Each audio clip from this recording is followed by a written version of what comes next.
Quand on sait que 66% des micro-entreprises ferment leurs portes avant d'atteindre 5 ans d'existence, c'est très intéressant de se pencher sur les raisons de ces difficultés. Mais pourquoi donc est-ce si difficile d'atteindre la rentabilité et la croissance? Qu'est-ce qui fait obstacle?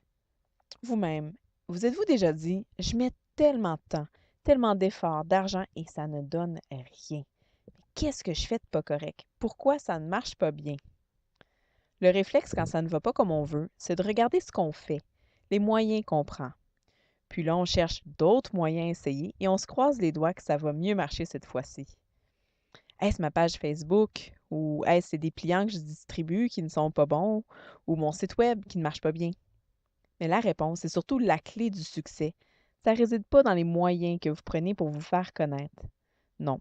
Le problème, ce n'est pas un problème de comment. La raison pourquoi la croissance n'est pas au rendez-vous réside dans une réponse à une question toute simple. Quel problème réglez-vous? À quels défis font face vos clients et pour lesquels vous pouvez apporter une aide efficace? En premier lieu, les gens ne sont pas tant intéressés par ce que vous faites. Et là, ne le prenez pas personnel, mais les gens, ce qu'ils veulent entendre parler, ce sont de leurs propres problèmes ou de leurs besoins. Et en général, les gens ont un problème précis qu'ils veulent régler. Et quand ils cherchent une solution à ce problème précis. C'est ce qu'ils veulent voir.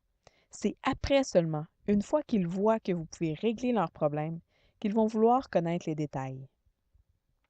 Voilà la première raison qui empêche les micro-entreprises et les travailleurs autonomes d'atteindre la croissance.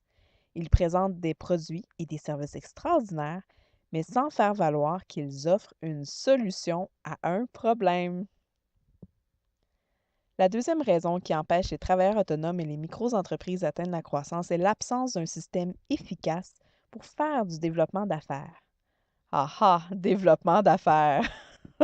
Quand je dis ça, j'ai souvent droit à de gros yeux. On va régler tout de suite quelque chose. C'est normal de ne pas être à l'aise de faire du développement d'affaires.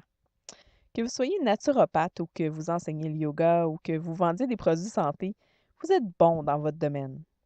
Aller chercher de nouveaux clients n'est pas une chose qui vous attire nécessairement à la base. Sinon, eh bien, vous auriez étudié dans une école de commerce, n'est-ce pas? Oui. Mais le problème, c'est que le bouche à oreille et les références de clients satisfaits ont leurs limites. Et que là, vous allez devoir sortir de votre zone de confort et aller chercher activement de nouveaux clients. Et ça, je suis certaine que vous l'avez déjà compris et que vous utilisez déjà différents moyens pour vous faire connaître vos services. Le hic, c'est que ces moyens sont souvent passifs, comme des dépliants ou un site web.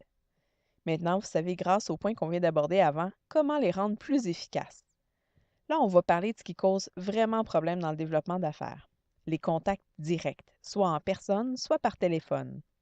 Déjà, la plupart des entrepreneurs que j'accompagne n'en font pas assez. Une règle du pouce, si vous voulez une bonne croissance, c'est de consacrer en moyenne 1 heure par jour à faire de nouvelles relations.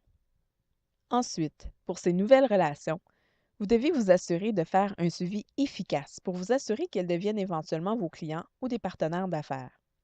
Faites-vous une petite procédure de tâches à faire pour chaque type de contact. Par exemple, quelqu'un qui vous appelle pour en savoir plus sur vos services, vous lui demandez systématiquement son courriel et après la conversation, vous lui envoyez un petit message tout simple avec vos prochaines disponibilités. Vous en profitez également pour lui proposer d'inscrire sur votre liste de diffusion. Ça demande un peu d'audace, mais c'est très efficace. Quand vous rencontrez quelqu'un dans une activité comme un salon d'exposants ou un colloque, faites-vous un point d'honneur de faire un suivi après pour l'inviter à devenir votre ami Facebook ou un contact LinkedIn, selon votre situation. Ensuite, il faut se faire remettre à la mémoire des gens. Tout le monde est occupé et souvent, les personnes qui démontrent de l'intérêt envers ce que vous faites ne vous contactent pas. Pas parce qu'elles changent d'idée, mais juste parce qu'elles ont oublié, tout simplement. Alors, rendez leur service et remanifestez-vous. Une façon très simple que j'utilise moi-même, c'est de noter dans votre agenda les suivis à faire. Quand je rencontre quelqu'un, et disons qu'on parle de coaching et que je vois que je peux vraiment l'aider, eh bien, je mets à mon agenda de rappeler cette personne une semaine plus tard. Et comme je consacre 1 heure chaque jour à mon développement d'affaires, eh bien, je fais mes relances du jour à ce moment-là. Donc, pour améliorer la rentabilité de votre entreprise, regardez la façon dont vous vous y prenez présentement pour faire du développement d'affaires. En faites-vous assez? Et surtout, Faites-vous un suivi efficace des clients potentiels et de vos relations actuelles. Une troisième raison qui fait que les travailleurs autonomes et les très petites entreprises n'ont pas la croissance espérée est leur relation au marketing. Si je dis le mot marketing, à quoi pensez-vous? Personnellement, quand je me suis lancée à mon compte puis que j'ai fondé Bonheur en vrac avec mon associé, on pensait que tout ce qui était associé au marketing, c'était pas loin d'être diabolique. J'étais vraiment très réticente à faire quoi que ce soit qui ressemblait à des techniques de marketing ou de la vente. Pour moi, ça revenait à manipuler l'autre, à l'amener à acheter ou à faire quelque chose dont il n'avait pas besoin. Est-ce que ça sonne des cloches chez vous? Si vous êtes en train d'écouter cette vidéo, vous vous rendez sûrement compte que j'ai fait la paix avec le marketing.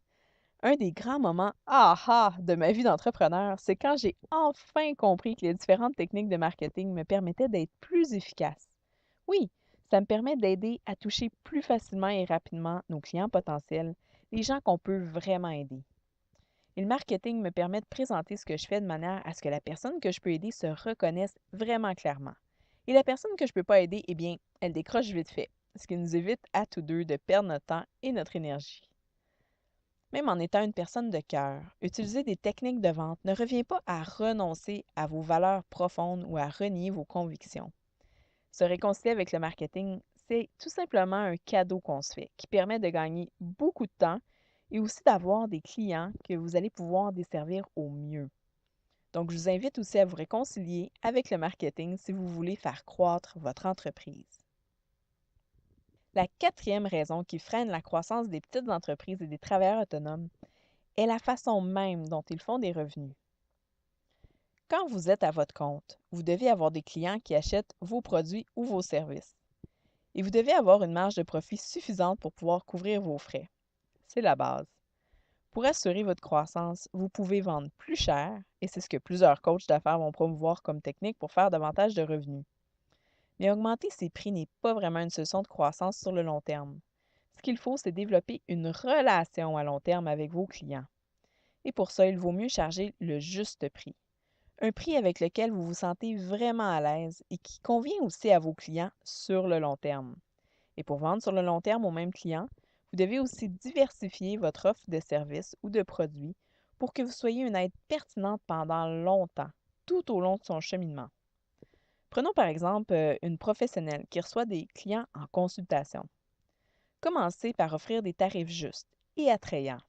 Vos clients vont alors être beaucoup plus tentés de poursuivre une démarche sur le long terme avec vous, surtout si vous offrez une formule de rencontre de suivi.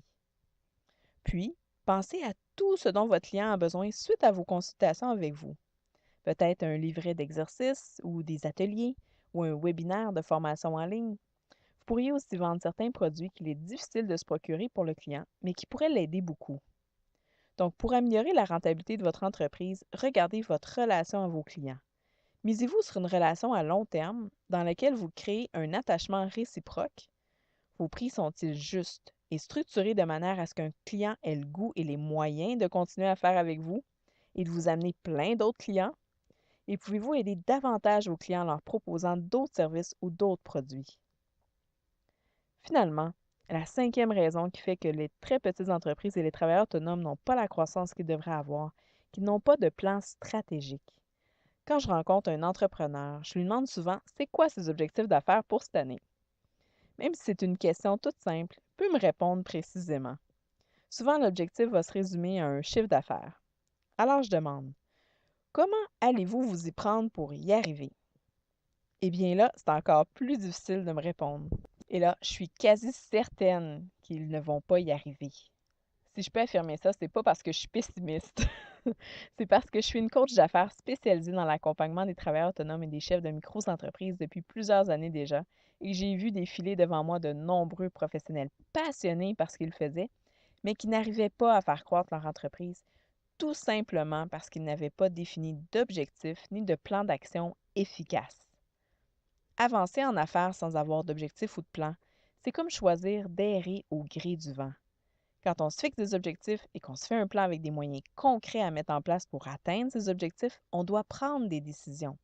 Et pour prendre des décisions éclairées, il faut faire le tour de la question, évaluer les opportunités qu'on a devant soi, réfléchir à ce qui est le mieux, le plus payant, le plus stimulant, Bref, il faut être proactif pour déterminer ce qui permet d'être à la fois rentable et heureux au sein de votre entreprise. Alors demandez-vous, quel est l'objectif que vous souhaitez atteindre? Cela peut être, oui, au niveau financier, mais aussi des conditions dans lesquelles vous évoluez comme entrepreneur ou travailleur autonome. Car assurer sa croissance, c'est pas seulement au niveau des revenus, mais aussi au niveau du développement de votre entreprise. Voulez-vous travailler en équipe ou avoir davantage de support administratif? Peut-être voulez-vous voyager dans le cadre de votre travail ou explorer de nouveaux marchés. La croissance peut prendre différentes formes, mais dans tous les cas, il vous faut un plan. Il y a bien des façons d'en faire un, mais faites-en un. Et surtout, suivez-le. Si vous avez de la difficulté, demandez de l'aide de professionnels, comme un coach d'affaires ou un mentor. Je ne vous le cacherai pas, si vous êtes vous-même dans une situation où vous avez assez de tourner en rond, de piétiner, de ne pas atteindre la rentabilité ou la croissance, je peux vous aider. J'en ai fait ma spécialité. À partir de mon expérience de coach d'affaires et aussi de dirigeante d'entreprise, j'ai créé un outil pour que vous puissiez faire par vous-même une planification stratégique, une vraie, de façon totalement autonome. Ça n'empêche pas que je vous donne plein d'explications et des exemples concrets pour vous servir de guide. Au final, vous allez avoir des objectifs précis et réalistes ainsi qu'un plan d'action mensuel valide pour la prochaine année. Et comme je vous disais, l'important, c'est pas de prendre l'outil que je vous fournis, mais d'avoir un plan, peu importe comment vous l'élaborez. Et ensuite, de suivre ce plan et de l'exécuter, de passer à l'action. Là, on a parlé des problèmes, des freins, mais ce qu'il faut maintenant, c'est que vous fassiez quelque chose pour débloquer votre croissance. Alors, qu'est-ce qui est le plus critique dans votre cas? Est-ce que vous vous faites bien valoir auprès de vos clients? Est-ce que votre développement d'affaires bat de l'aile ou est-ce votre marketing qui doit être travaillé? Devez-vous vendre mieux ou vous faire un plan stratégique? Choisissez un seul frein, le pire, et investissez-vous pour le régler dès aujourd'hui.